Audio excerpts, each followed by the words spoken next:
তরুণরা সক্রিয় থাকলে দেশের কোনো সমস্যাই অমীমাংসিত থাকতে পারে না, মন্তব্য করেছেন প্রধান উপদেষ্টা অধ্যাপক ডক্টর মোহাম্মদ ইউনূস।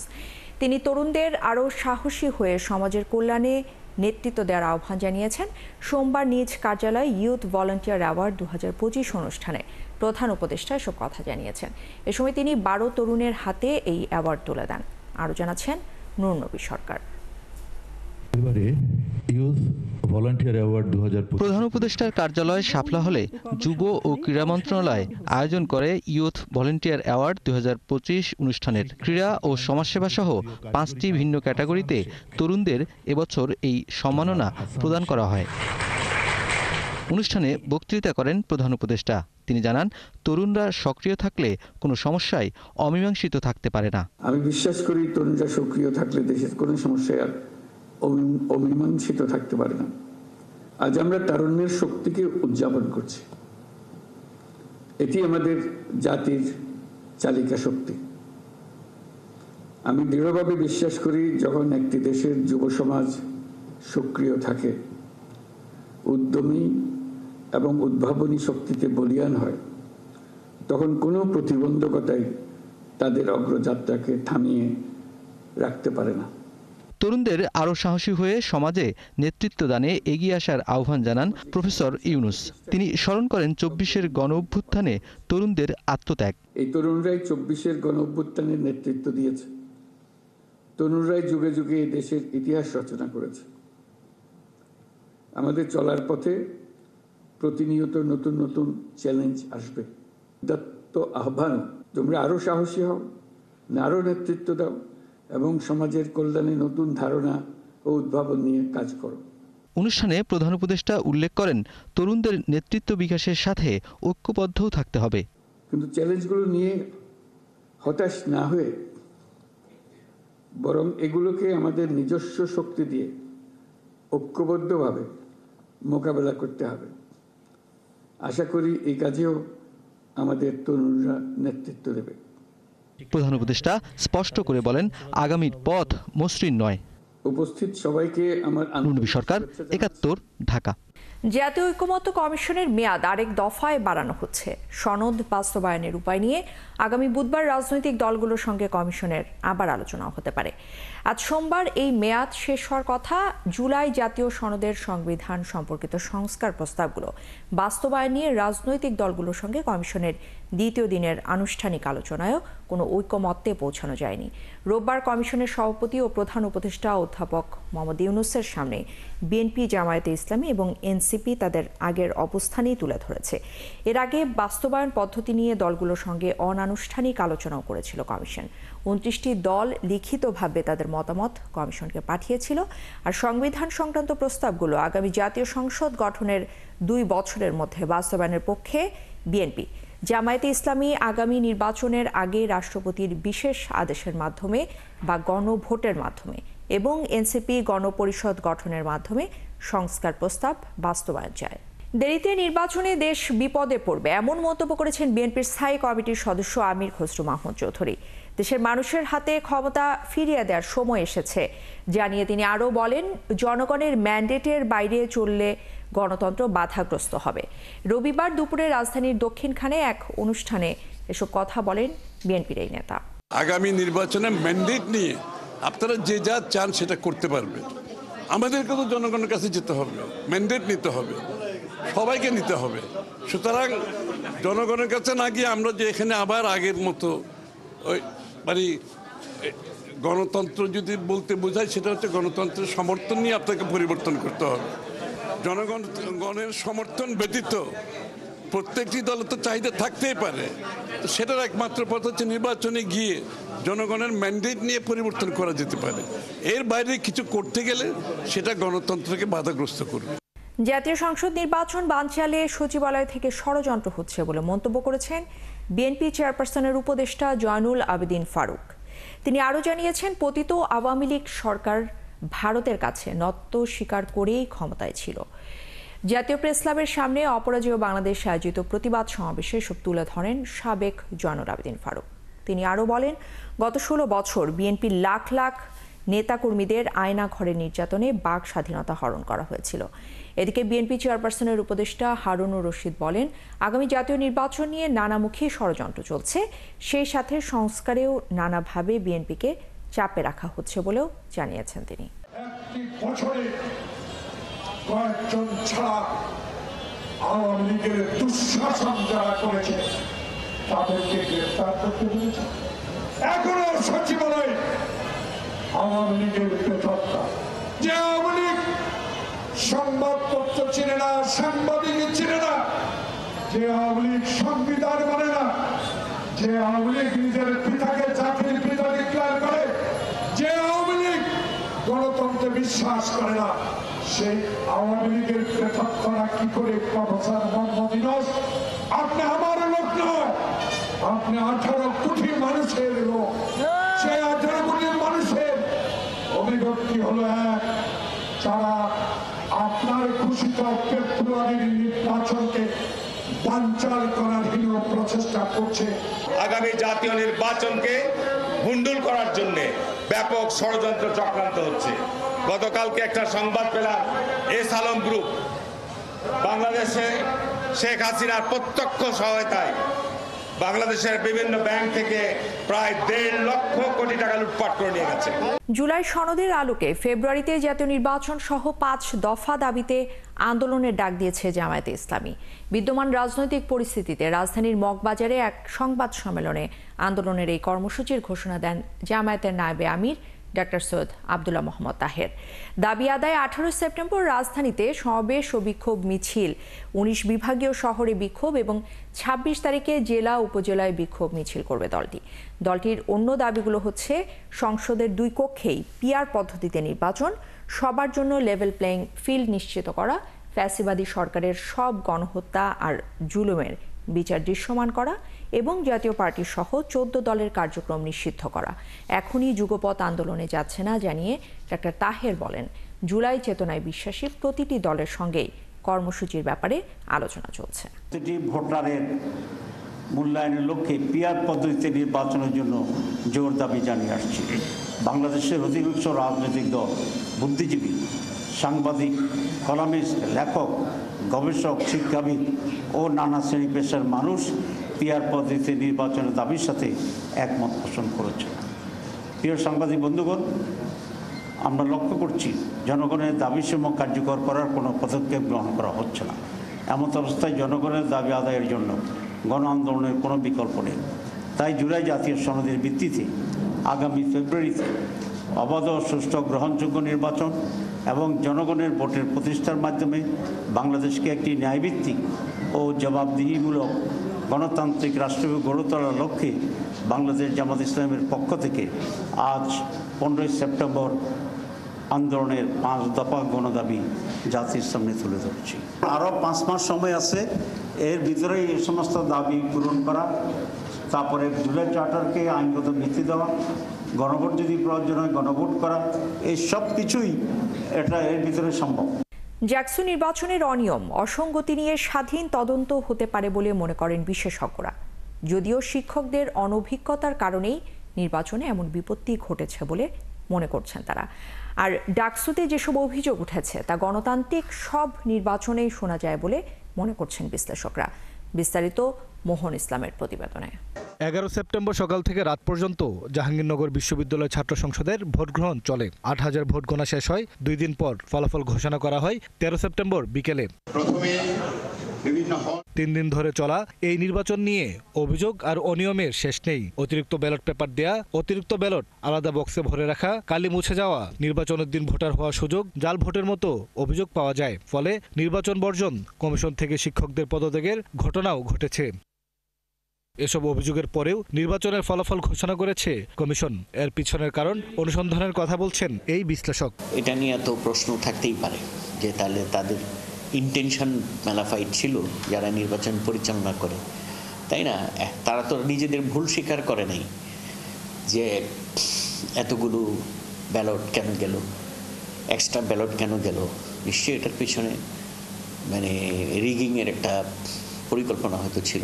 যদিও তিনি সহ আরেক বিশ্লেষক মনে করেন অনভিজ্ঞতা ও দীর্ঘদিন ধরে ছাত্র সংসদ নির্বাচন না হওয়ায় এমনটা ঘটে থাকতে পারে। এই শিক্ষকরা তো আসলে রিসার্চ করা, শ্রেণীকক্ষে ক্লাস নেওয়া, তারপর উচ্চতর ডিগ্রি করতে বাইরে যাওয়া, এই ধরনের কর্মকাণ্ডে এনগেজ ছিল বা আছে। তাদের জন্য হঠাৎ করে একটা নির্বাচন কন্ডাক্ট করার মতো যে এক্সপিরিয়েন্স বা এক্সপার্টিস, সেগুলো তাদের ছিল না এবং নেই। এদিকে এখন পর্যন্ত ডাকসু নির্বাচন ভোটের পরিসংখ্যানের পুরো চিত্র পাওয়া যায়নি। হেভিওয়েট 3 প্রার্থী স্বতন্ত্র থেকে উমামা ফাতেমা, প্রতিরোধ পর্ষদের মেঘমল্লার বসু আর ছাত্রদল সমর্থিত আবিদ ভোট গ্রহণ শেষের আগেই ইলেকশন ইঞ্জিনিয়ারিংয়ের অভিযোগ তোলেন। অতিরিক্ত ব্যালট পেপার, প্রার্থীদের নামের পাশে টিক দেওয়া ব্যালট গণনার সময় দুটি বড় কেন্দ্রে বিভ্রাট এবং বিভিন্ন প্রার্থীর এজেন্টকে থাকতে না দেওয়ার মতো গুরুতর অভিযোগও আছে। যদিও বিশ্লেষকরা এসব নিয়ে বড় কোনো প্রশ্ন দেখছেন না। আমার কাছে মনে হয়নি যে এখানে কোনো ব্যাড বা মেলাফাই ইন্টেনশন কারো কাজ করেছে। এখানে যেটা হইতে পারে যে হিউম্যান ত্রুটি, যেটা হইতেই পারে, এটা নির্বাচন পরিচালনার ক্ষেত্রে হওয়াটা অস্বাভাবিক না। আর রাকসু সহ বাকি বিশ্ববিদ্যালয়ের এই 2 নির্বাচন থেকে শিক্ষা নিতে পারে বলেও মত তাদের।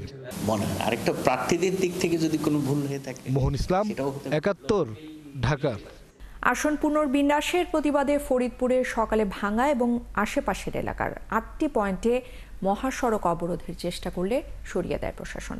পরে আন্দোলনকারীরা সড়কের পাশে অবস্থান নিয়ে শান্তিপূর্ণ কর্মসূচি শুরু করলেও দুপুরে বেশ কিছু জায়গায় ভাঙচুর চালায় বিক্ষুব্ধকারীরা। তাদের দাবি, নির্বাচন কমিশন তাদের সিদ্ধান্ত পরিবর্তন না করলে কঠোর কর্মসূচি চলবেই।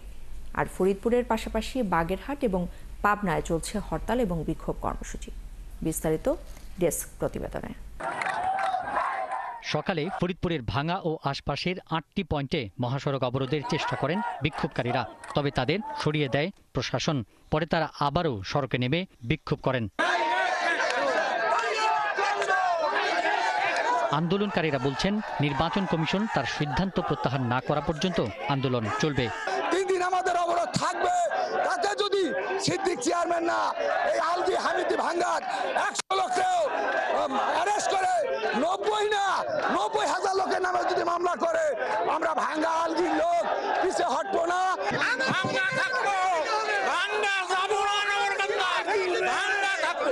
এদিকে ফরিদপুরে সংসদীয় আসন পুনর্বিন্যাসের প্রতিবাদে বিক্ষোভ অবরোধ ঘিরে আইনশৃঙ্খলা বিঘ্নের ঘটনায় পুলিশ মামলা করেছে। মামলায় 200-র বেশি জনকে আসামি করা হয়েছে।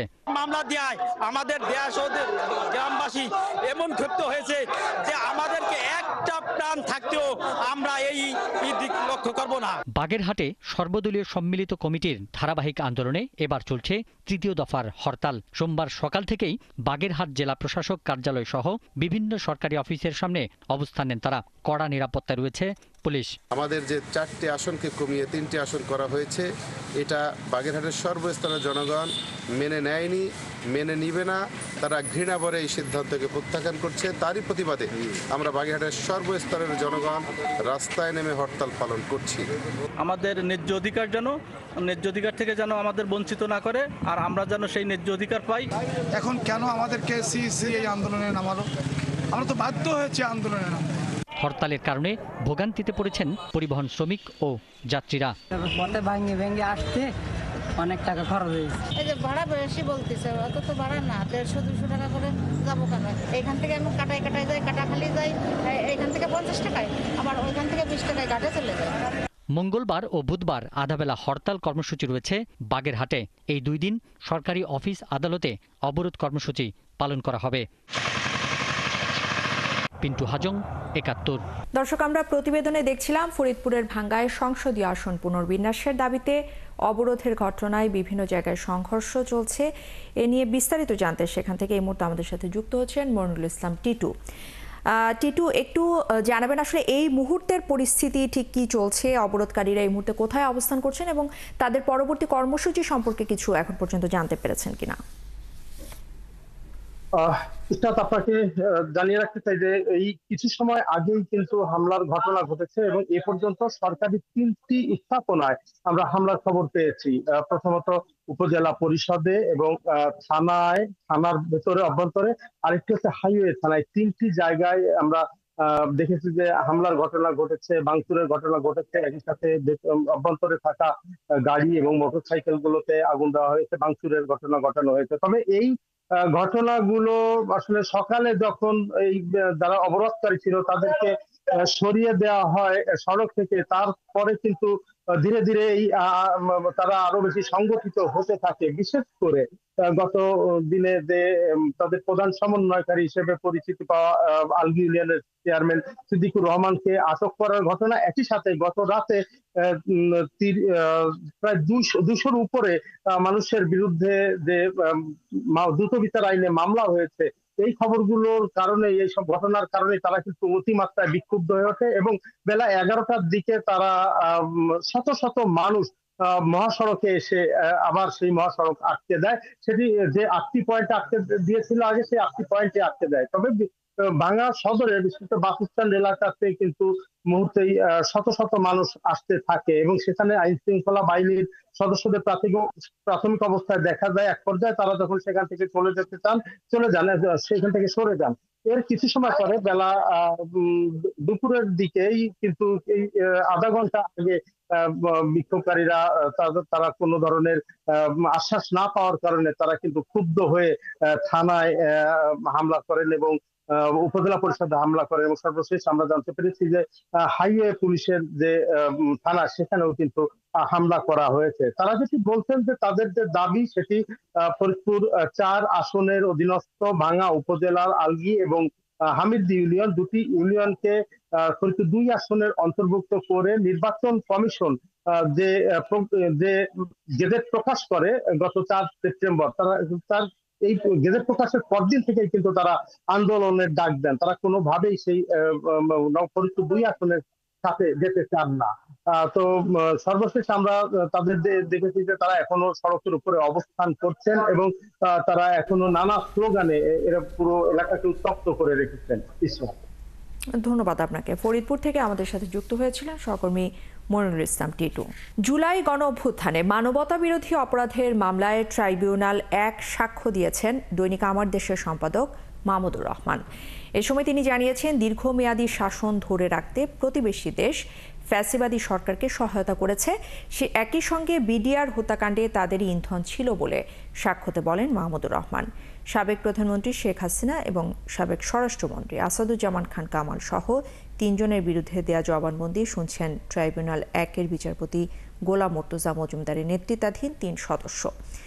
এছাড়া আশুলিয়া হত্যাকাণ্ড এবং লাশ পোড়ানোর মামলায় আজ ট্রাইব্যুনাল 2-এর বিচারক নজরুল ইসলাম চৌধুরীর আদালতে এই সাক্ষ্য গ্রহণ রয়েছে। জুলাই গণ অভ্যুত্থানের সময় 5 আগস্টে আশুলিয়ার ওই ঘটনার রবিবার সাক্ষ্য গ্রহণের সূচনা বক্তব্য দেন রাষ্ট্রপক্ষের প্রধান কৌঁসুলি তাজুল ইসলাম। এছাড়া এই মামলায় 2 থেকে 4 সেপ্টেম্বর সাক্ষ্য দেন এই মামলার রাজসাক্ষী সাবেক আইজিপি চৌধুরী আব্দুল আল মামুন। 9 সেপ্টেম্বর 14তম দিনে এই মামলার 6 জন সাক্ষ্য দেন। এখন পর্যন্ত ট্রাইব্যুনাল মোট 45 জনের সাক্ষ্য গ্রহণ নেওয়া হয়েছে। এই আন্তর্জাতিক অপরাধ ট্রাইব্যুনালকে সেই সময়ের সরকার কিভাবে তাদের স্বৈর শাসনকে নিরাপত্তা দেওয়ার জন্য, স্বৈর শাসনের হাতকে শক্তিশালী করার জন্য ব্যবহার করা হয়েছিল, কিভাবে বিচার প্রক্রিয়াটাকে একটা তামাশায় পরিণত করা হয়েছিল, এই সব প্রসঙ্গে তিনি সাক্ষ্য প্রদান করেছেন ইতিমধ্যে। এবং সাক্ষ্য গ্রহণ সমাপ্ত হলে বিচারের যে নিয়মতান্ত্রিক যে প্রক্রিয়া আছে সেই প্রক্রিয়ায় বিচারটি সমাপ্তির দিকে ধাবিত হবে। আদালত ব্যবস্থাগুলো যে তার ইশারায় চলতো এবং আদালতগুলো যে তাদের কৃতদাসের ভূমিকায় অবতীর্ণ হয়েছিল সেই বিষয়গুলো কিন্তু তিনি বলার চেষ্টা করেছেন। বিগত সময়ে স্কাইপ কেলেঙ্কারির কথা তিনি বলেছেন, যে বিদেশ থেকে ডিকটেট করা হতো, পরামর্শ গ্রহণ করা হতো কিভাবে এখানে রায় প্রদান করা হবে, কিভাবে সাক্ষ্য গ্রহণ করা হবে, প্রসিকিউশনের সাথে জাজদের যে অনৈতিক আতাত, সেই প্রসঙ্গগুলো এখানে উঠেছে। এরপরে এই ট্রাইব্যুনালের যিনি বিচারক ছিলেন তাকে এখান থেকে রায় দেওয়ার বিনিময়ে, অর্থাৎ রায় বলতে সরকারের ইচ্ছা অনুযায়ী রায় দেওয়ার বিনিময়ে তাকে সুপ্রিম কোর্টে বিচারক হিসাবে নিয়োগ করা, প্রমোশন দেয়া, এই যে পুরো বিষয়গুলো কিভাবে একটা ফ্যাসিবাদী রেজিম এরকম একটা দানবে পরিণত হয়েছিল সেই বিষয়গুলো তিনি বলছেন। রাজধানীর আগারগাঁও পাসপোর্ট অফিস সংলগ্ন এলাকায় অভিযান চালিয়ে দালাল চক্রের 4 সদস্যকে আটক করেছে র্যাব 2। তাদের প্রত্যেককে 7 থেকে 10 দিন মেয়াদের কারাদণ্ড দেয় র্যাবের ভ্রাম্যমাণ আদালত। গোপন খবরের ভিত্তিতে সোমবার সকাল 10টায় আগারগাঁও পাসপোর্ট অফিস এলাকায় অভিযানে নামে র্যাবের এক্সিকিউটিভ ম্যাজিস্ট্রেট। 2 ঘণ্টাব্যাপী চলে অভিযান। র্যাব জানিয়েছে সংঘবদ্ধ একটি দালাল চক্র পাসপোর্ট অফিসের সামনে এবং পার্শ্ববর্তী ব্যাংকে টাকা জমা দেওয়ার সেবা প্রার্থীদের পাসপোর্ট ফর্ম পূরণ, ফর্ম সত্যায়ন, কাগজপত্র ঘাটতির কথা সহ নানান কথা বলে সাধারণ মানুষকে প্রলোভন দেখায়। সাধারণ মানুষও তাদের সময় বাঁচাতে এদের প্রলোভনে পা দেয়। কাজ করে দেওয়ার কথা বলে জনপ্রতি 5 থেকে 10 হাজার, এমনকি 20,000 টাকা পর্যন্ত হাতিয়ে নেয় চক্রের সদস্যরা। পাসপোর্টের সেবা প্রার্থীরা দালালদের কথায় রাজি না হলে তাদের নানাভাবে বিরক্ত করার অভিযোগও রয়েছে দালাল চক্রের বিরুদ্ধে। আমরা 4 জনকে গ্রেপ্তার করতে সক্ষম হয়েছি। তাদের বিরুদ্ধে অভিযোগগুলো, তারা যে এখানে সেবাগ্রহীতা যারা আসে তাদেরকে বিভিন্নভাবে বিড়ম্বনার সম্মুখীন করে, তাদের কাছে অতিরিক্ত সেবা প্রদানের নাম করে অতিরিক্ত টাকা গ্রহণ করে, পাশাপাশি তাদেরকে ভোগান্তির সম্মুখীন করে। তো বিভিন্ন অভিযোগের প্রেক্ষিতে আমাদের বিজ্ঞ ম্যাজিস্ট্রেট আছে র্যাব ফোর্সের সদর দপ্তরের, সেই বিজ্ঞ ম্যাজিস্ট্রেট তাদেরকে বিভিন্ন মেয়াদে কারাদণ্ড প্রদান করে। আশুলিয়ার নরসিংহপুর এলাকায় একই পরিবারের 3 জনের মরদেহ উদ্ধার করেছে পুলিশ। দেয়ালে মৃত্যুর কারণ লেখা দেখে পুলিশ মনে করছে স্ত্রী সন্তানকে হত্যার পর আত্মহত্যা করেছেন রুবেল নামের ওই ব্যক্তি। আর এই ঘটনায় ব্যাপক চাঞ্চল্যের সৃষ্টি হয়েছে পুরো এলাকা জুড়ে। তদন্ত করছে সিআইডি। জাহিদুল ইসলাম অনিকের তথ্য এবং ছবিতে প্রতিবেদন। রবিবার রাত 8টার দিকে 999-এ ফোন পেয়ে আশুলিয়ার নরসিংহপুর এলাকার আবুল হোসেনের ভাড়া বাড়ির দরজা ভেঙে স্ত্রী সন্তান সহ একই পরিবারের 3 জনের মৃতদেহ উদ্ধার করে পুলিশ। পুলিশের পাশাপাশি ঘটনাস্থলে যায় পিবিআই ও সিআইডির ইউনিট। এ সময় তারা দেখতে পান ঘরের ভেতর একটি দেয়ালে লেখা আছে, রুবাইয়ামা আমাকে মাফ করো। এর নিচে অসম্পূর্ণ একটি নাম লেখা দেখতে পান তারা। এসব তথ্যে প্রাথমিকভাবে পুলিশ ধারণা করছে স্ত্রী সন্তানকে হত্যার পর আত্মহত্যা করেছেন রুবেল আহমেদ। এটা পূর্ব শত্রুতার জেরের কোনো গন্ধ পাওয়া যাচ্ছে না। এটা পারিবারিক কারণ, মানসিক অশান্তির কারণ, মেন্টাল ডিপ্রেশন, এই কারণেই এই ঘটনাটা ঘটে।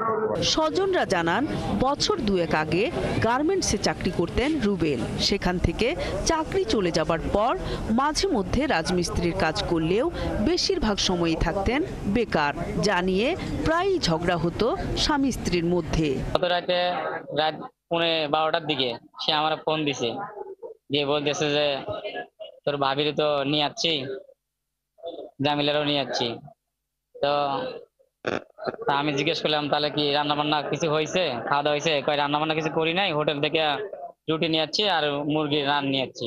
মেয়েটা চাকরি করতো, আমি মেয়ে চাকরি করে, আর ছেলেটা নয় বসা ছিল, অসুস্থ, ঠিক মতন কাম কাজও করতে পারতেছে না। এই কারণে বউ হয়তো কামাই করে তোমার খিলাইতেছি, আবার তোমার দেনাওটা আনবো, এই এগুলো নেই। প্রাথমিকভাবে এ ঘটনায় অপমৃত্যুর মামলা করেছে আশুলিয়া থানা পুলিশ। এ বিষয়ে এখনো কোনো মামলা করতে রাজি হয়নি নিহতের পরিবার। তারা জানায় ময়না তদন্তের পর মৃতদেহগুলো তাদের নিজ এলাকা বগুড়ার ধনুট উপজেলার নলডাঙ্গা গ্রামে দাফন করা হবে। নূর তাজমিন নীর, 71। গ্যাস সংকটে দেশের অন্যতম ইউরিয়া সার উৎপাদনকারী প্রতিষ্ঠান ব্রাহ্মণবাড়িয়ার আশুগঞ্জ সার কারখানা প্রায় 7 মাস ধরে বন্ধ। আর এতে করে প্রতি মাসে 135 কোটি টাকার সার উৎপাদন ব্যাহত হচ্ছে, নষ্ট হচ্ছে মূল্যবান যন্ত্রপাতিও। সার উৎপাদন ব্যাহত হওয়ায় কৃষিতে বিরূপ প্রভাব পড়ার আশঙ্কাও তৈরি হয়েছে। জালালউদ্দিন রুমির তথ্য এবং ছবিতে প্রতিবেদন। মেঘনার পূর্ব পাড়ে 500 একরেরও বেশি জায়গা জুড়ে বিস্তৃত আশুগঞ্জ সার কারখানা। চালু হওয়ার প্রথম দিকে দিনে কারখানাটি 1600 টন সার উৎপাদন করলেও এখন কোনো মতে প্রায় 1150 টন ইউরিয়া সার উৎপাদন করতে পারে। তবে 1 দশক ধরে যান্ত্রিক ত্রুটি সহ গ্যাস সংকটে বারবার বন্ধ হচ্ছে কারখানাটির উৎপাদন। এতে প্রতি বছর উৎপাদন লক্ষ্যমাত্রা বিঘ্নিত হচ্ছে। প্রতি মাসে 135 কোটি টাকার সার উৎপাদন ব্যাহত হচ্ছে। একসময় লাভজনক হলেও এখন অনেকটা লোকসানে চলছে এই কারখানাটি। অভিযোগ রয়েছে বিদেশ থেকে সার আমদানি করতে কমিশন বাণিজ্যের জন্য বছরের বেশিরভাগ সময় গ্যাস বন্ধ রাখা হয়। এতে সরকারের যেমন আর্থিক ক্ষতি বাড়ছে, তেমনি হাজার হাজার কোটি টাকা মূল্যের যন্ত্রপাতিও নষ্ট হচ্ছে। এছাড়া মানসম্পন্ন সার থেকে বঞ্চিত হচ্ছে কৃষক। তো আজকে আপনার গ্যাসের অভাবে এই হাজার হাজার কোটি টাকার যন্ত্রপাতিগুলো নষ্ট হয়ে যাচ্ছে। এরকম যদি ভাবে চলতেই থাকে তাহলে তো আমরা ভবিষ্যতে সার উৎপাদন করতে পারবো না। গ্যাস সংকটের কারণে যদি ফ্যাক্টরি আমরা চালাই না রাখি, তাহলে আমাদের যে বিভিন্ন ভেসেলগুলো আছে, আমাদের ক্যাটালিস্ট আছে, সেগুলো ড্যামেজ হয়ে যাবে। আমরা চাই যে পুনরায় কারখানায় গ্যাস দিয়ে আবার পুনরায় চালু হোক, পিটুরি চালু হোক। চালু হলে মনে করেন আমরা যে অনেক শ্রমিক আছি, আমরা মনে করেন বৈশাল হয়েছি অনেক কষ্টের মধ্যে আমরা আছি। আশুগঞ্জ সার কারখানার সিবিএ এর সাধারণ সম্পাদক বলেন, সার কারখানাগুলো চালু থাকলে কর্মসংস্থানের পাশাপাশি বৈদেশিক মুদ্রাও সাশ্রয় হবে। যে কোনো সময় সারের মূল্য বহির্বিশ্বে বেড়ে যেতে পারে, তখন আপনি কি করবেন? এই ফ্যাক্টরিগুলো না চলে যদি বসাই ফেলেন, তখন আপনি আমদানি করতেও পারবেন না, যেখানে দেশের খাদ্য নিরাপত্তা বিরাট একটা শঙ্কার মধ্যে পড়বে। এদিকে 1 মার্চ থেকে বন্ধ থাকলেও দ্রুত কারখানাটি চালু হবার ব্যাপারে আশাবাদী কারখানার উপমহাব্যবস্থাপক। কারখানা তো অবশ্যই আর্থিক লস হচ্ছে গভর্নমেন্টের, এটিগুলি বিদেশ থেকে আমদানি করা বা কাফকো থেকে ইন্টারন্যাশনাল রেটে কিনা, এগুলো তো গভর্নমেন্টের।